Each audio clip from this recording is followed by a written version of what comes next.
Good morning ফ্রেন্ডরা। আজকে first সকালবেলা উঠে আমি ভাবলাম, এখন 9:30 বাজে, ভাবলাম আপনাদের সাথে একটা পিটুনিয়া টবে সাদা পিটুনিয়া ফুটেছে, আপনাদের সাথে আমি শেয়ার করি।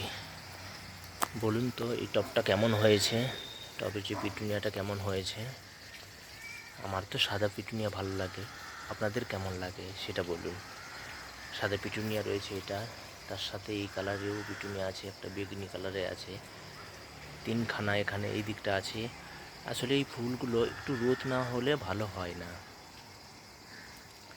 একটু রোদ হলে পিটুনিয়া, সিজন ফ্লাওয়ার, ক্রিস্যান্থেমাম এগুলো সব রোদে চাই।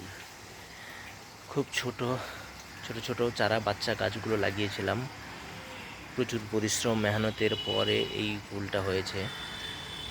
যখন ফুলগুলো ফুটে যায় তখন আর মনে হয় না যে এত পরিশ্রম, জল দেওয়া, খাবার দেওয়া, তারপর আপনাদের ওই প্রতি সপ্তাহে শস্য খোল দেওয়া, স্প্রে করা।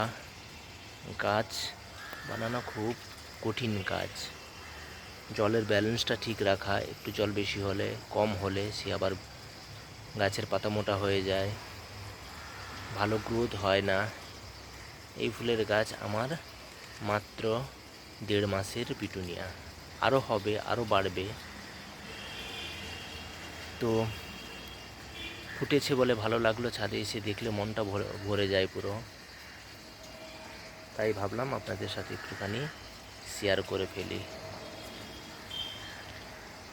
আমার ভিডিও যারা দেখেন তাদের ধন্যবাদ। এমনি সাপোর্ট করুন, সাবস্ক্রাইব, লাইক করুন, আর অবশ্যই কমেন্ট করতে ভুলবেন না। Thank you so much. ভালো থাকবেন, সুস্থ থাকবেন। দেখা হচ্ছে আবার পরের ভিডিওতে।